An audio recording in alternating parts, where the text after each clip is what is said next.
I'm about to move in with my girlfriend, so that means I'm going to leave this space behind me and rebuild my studio in a new room. But before that happens, I thought it might be a fun idea to make this video about my current setup, just to show you how I make music and to sort of say goodbye to this room. Next year, I plan on making another video like this about the new setup, but if you're too curious to wait, I recommend following me on Instagram, where I'll be posting pictures of the progress over the next couple of days and weeks. But before we get to all of this, I have an important announcement to make, if you haven't already heard. I finally finished the breakdown video for my mock-up of the concert suite from the Polar Express, which only took me 7 months or something, I'm sorry. But the full breakdown video is 48 minutes long, and it's now available on buymeacoffee.com. So be sure to check that out if you want to know how I made that mock-up, or if you just want to support my channel. Now let's get into this. I'm gonna go through this from right to left, and just as a word of warning, I haven't actually figured out a great way to go about this, so I'm just gonna film stuff with my phone and ramble, but I will try to keep this brief. The first thing is the Maschine Micro from Native Instruments. It's a Maschine Micro Mark III. I don't actually use this a ton, but I got it in order to play percussion. If I don't want to program something, playing percussion on a keyboard is not really fun and also not very practical, so I got these drum pads to help with that. Then the next thing probably is the PC. I'm just gonna put some of these specs on screen right now, if you're curious. This has been in use for 5 years now, I believe. Yes, 5 years. And hopefully I will get about 5 years more out of it, because right now I wouldn't be able to replace it. But for the most part, it's serving me pretty well. I like it a lot. Then the next thing is this MIDI CC controller from Choice Source Designs. I used to have a Korg Nano Control too, and I hated it. Most of the time it didn't really work. It didn't get recognized by the software, or the faders didn't actually do what they were supposed to do, and it was really difficult to find documentation about this online, so if you wanted to fix it, you were just on your own. And also the faders didn't feel great, and they were really short, like 4 centimeters of movement, or maybe 5. So ultimately I decided to sell it and to get something more premium. This thing is actually fantastic. It's built really well and has faders that are very pleasant to move and have a long, what's it called? A big range of motion, I guess you could say. And what I like most about it is that you don't need any software in order to run this. You can just plug it into your PC, and here you can see the MIDI values that the MIDI CCs that the faders are assigned to, and you can just change them with this knob, and while you're moving them, you see the current value. It just works. You plug it in and it works. And you don't need anything else. You don't need any software. You don't need to do any kind of setup other than with this one button here. And that's great. Then I've got a screen, which is not that spectacular. 21 by 9, I believe. Next thing would be my Sennheiser HD 650. Yes, correct. I use them for mixing, but ever since I upgraded my studio monitors, which I will get to, I haven't touched them that much because my speakers are just so good. And these are not bad headphones, but they lack a bit of treble, and that's just a bit annoying. I much prefer the sound of my studio monitors. Then this one, my audio interface, is a Claret Plus 4 Pre from Focusrite. I upgraded to this from Complete Audio 6, I believe it's called, from Native Instruments. Mostly because I wanted more ins and outs and better preamps.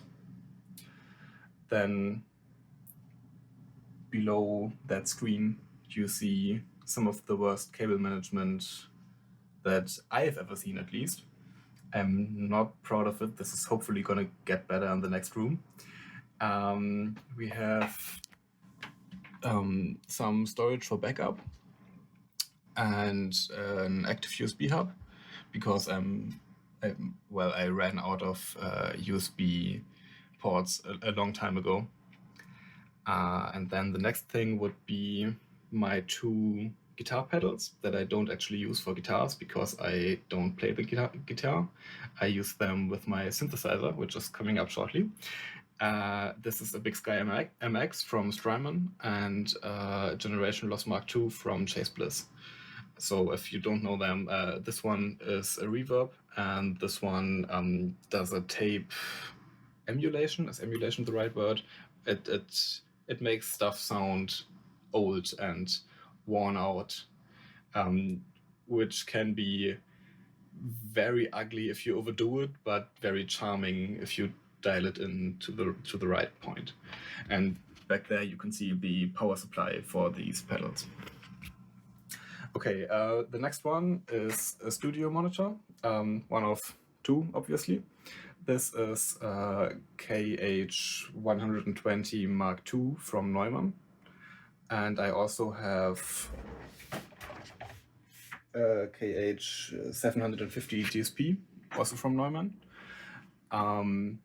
These are fantastic. If you ever buy these or any related monitors, I highly recommend getting the MA1 measuring kit as well, which measures your room acoustics and does EQ and phase correction to get rid of the problems that your room acoustics may have. Because the room I'm in right now is not acoustically treated, but with the MI1 software, I was able to get a pretty good and flat response out of these monitors. I'll put the graph on screen right now.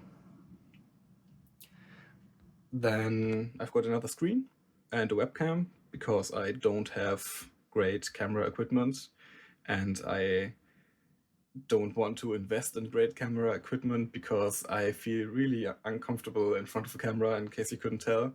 And so yeah, that's the best I can do for right now. But I'm really looking forward to the new space where I hopefully won't have to blur the background anymore, because right now the room behind me is not that appealing. Let's just say it like that. And in the new space, it's going to be much nicer. Okay, then we move on to the star of the show, the centerpiece of my studio. It's a Polybrute Noir from Arturia, which is a 6-voice analog polysynth. I haven't actually used this a lot in my music as a synthesizer. I'm also, this does double duty, I believe is the phrase.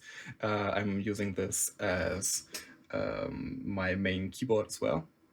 But I do jam with it a lot, even though it's not usually finding its way into my finished pieces.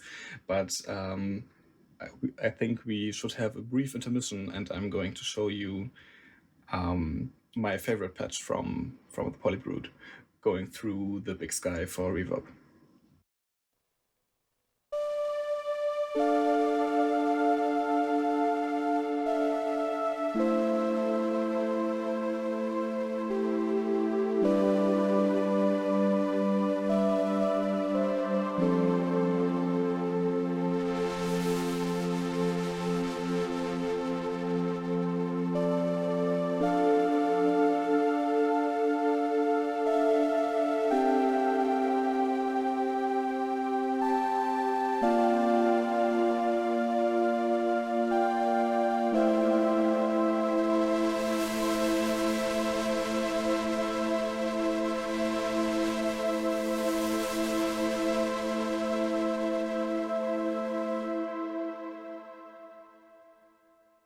I don't know about you, but I just love that sound.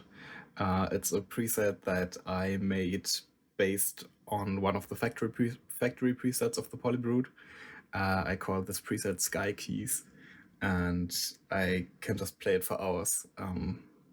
I hope you like that as much as I do. Otherwise, that was really boring. But yeah, Polybrute and Big Sky, fantastic combo. We actually don't have that much left. I've got a Stream Deck, sure. I've got a Stream Deck here, but I haven't actually set it up yet. In theory, you can use this to control Cubase, for example, but I haven't really looked into how that works, so it's been sitting here for quite a while now, and I really have to get to that. Then I've got a microphone. Nothing spectacular. It's an NT1A from Rode. Is that how you pronounce it? And then the last piece of equipment isn't actually music hardware. I just have a small desk here on my left where I put sheet music for film music that I do mockups of. And I've got a water glass. So yeah, that's it. Thank you for watching, and see you in the new room. Bye.